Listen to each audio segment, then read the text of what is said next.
মৌসুমী ফসল আলু চাষে মাঠে দিন-রাত পরিশ্রম করে যাচ্ছেন বরগুনা জেলার পাথরঘাটার কৃষকেরা। প্রতি বছরই আলুর আবাদ ভালো হলেও উপজেলায় কোনো কোল্ড স্টোরেজ না থাকায় তাদের মনে রয়েছে কিছুটা শঙ্কা।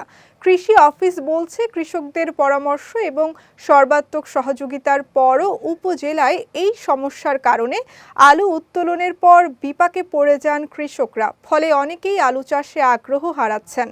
বরগুনা প্রতিনিধি মোহাম্মদ আসাদুজ্জামানের তথ্যচিত্রে বিস্তারিত ডেস্ক রিপোর্টে।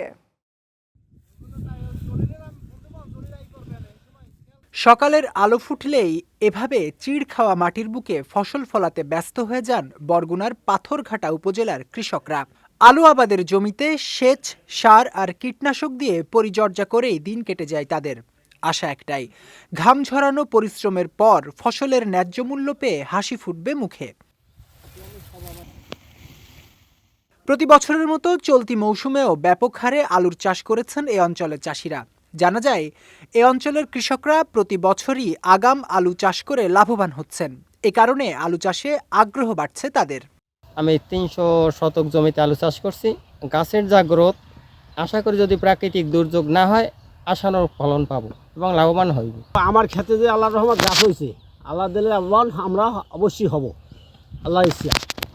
এবার যদি কোনো দুর্যোগ না হয়, তাহলে দেখা গেছে যে লাভবান হইতে পারে আর কি। চলতি বছরও ফলন ভালো হয়েছে জানিয়ে উপজেলায় একটি কোল্ড স্টোরেজ প্রতিষ্ঠার দাবি জানিয়েছেন কৃষকরা। আলু কাটি দিয়ে থোয়া লাগে, মানুষ পাটি ফুটি আয় না, তারপর এই যদি স্টোর থাকে তা ভরে থুই আমার আস্তে আস্তে বিক্রি করা যায়। আমাকে তো সমস্যা ওই একটাই, সরকারের কাছে আবেদন করি এটা কোল্ড স্টোরেজে যেন আমাকে আলুটা থুই দেওয়া যায়, থুই আস্তে আস্তে আমরা বিক্রি করতে পারি। সরকারের কাছে আমাদের একটা অনুরোধ, যদি আমাদের পাথরঘাটা একটা কোল্ড স্টোর থাকতে দেখা যাইতে আমরা এখানে আলু মজুত করিয়া দাম বৃদ্ধি হইতে যখন তখন বেচতাম, তাহলে আমাদের আর এই মনে করেন লসে পড়তে হইতো না। আলুর চাষ ভালোই দেখা যায়, যদি আমরা মূল্য ভালো পাই তাহলে আমরা স্বাবলম্বী হইতে পারবো। কিন্তু আসলে মূল গঠন হচ্ছে আলু উঠেই আমাকে রাখা লাগে জায়গা পে জায়গায়, আলু পচে যায়, নষ্ট হয়ে যায়। আমাকে একটা কোল্ড স্টোর হইলে, পাথর একটা কোল্ড স্টোর হইলে সবচেয়ে উপকৃত হয়ে যাবে। এদিকে এই অঞ্চলের মাটি আলু চাষের জন্য উপযোগী জানিয়ে উপজেলা কৃষি বিভাগ বলছে, উপজেলায় কোল্ড স্টোরেজ না থাকায় আলু উত্তোলন করে বিপাকে পড়ে যান কৃষকরা। ফলে অনেকেই আলুর আবাদে অনীহা প্রকাশ করেন। আবাদকৃত আলুর বর্তমান অবস্থা খুবই ভালো আছে এবং এখানে আসলে কোল্ড স্টোরেজ না থাকায় যখন কৃষকরা আলুটা উৎপাদন করে তখন আসলে তারা সেটা সংরক্ষণ করতে না পারা বিধায় তারা তেমন দাম পাচ্ছে না। এর জন্য কিছুটা আর কি আমাদের এই বছরে আলুর চাষ কম হয়েছে। তবে এখানে যদি সরকারের পক্ষ থেকে কোল্ড স্টোরেজের ব্যবস্থা করা হয় তাহলে আমাদের এই আলু আবাদ আরও বৃদ্ধি পাবে এবং আমরা আমাদের কৃষি বিভাগের পক্ষ থেকে যে সমস্ত কৃষক ভাইরা আলু চাষ করে যাচ্ছে তাদেরকে আমরা সার্বক্ষণিক পরামর্শ দিয়ে যাচ্ছি এবং কোনো ধরনের কোনো রোগ বা পোকামাকড়ের সমস্যা হলে আমরা তাদেরকে সেই সমস্ত পরামর্শ দিয়ে যাচ্ছি যাতে তারা তাদের আলুর ফলনটা ভালো পায়।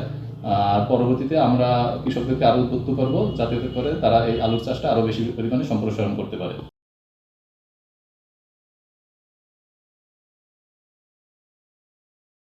কৃষি অফিসের তথ্যমতে চলতি মৌসুমে পাথরঘাটায় ৫৬৫ হেক্টর জমিতে আলু চাষের লক্ষ্যমাত্রা নির্ধারণ করা হলেও আবাদ করা হয়েছে ৫০৫ হেক্টর জমিতে।